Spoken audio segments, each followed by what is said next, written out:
Šilutės Vydūno gimnazija savo veiklą pradėjo 1928 m., kai pirmoji lietuviška mokykla mieste, iš pradžių tai buvo pradinė mokykla, vėliau tapusi progimnazija.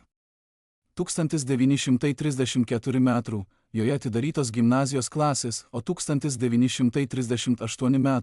iškilmingai atidaryti nauji gimnazijos rūmai, kuriuose mokėsi per 300 mokinių.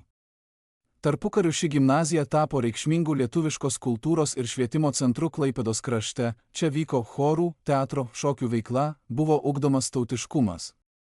Deja, 1939 m., kai Klaipėdos kraštą aneksavo nacistinė Vokietija, gimnazija buvo uždaryta.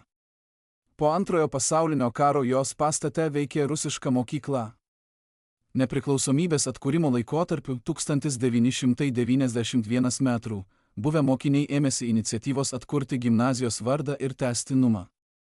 1993 m.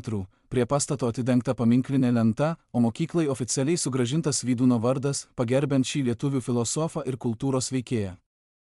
Šiandien Vydūno gimnazija išlieka viena svarbiausių ugdymo įstaigų Šilutėje, puoselėjanti savo istorinę tapatybę.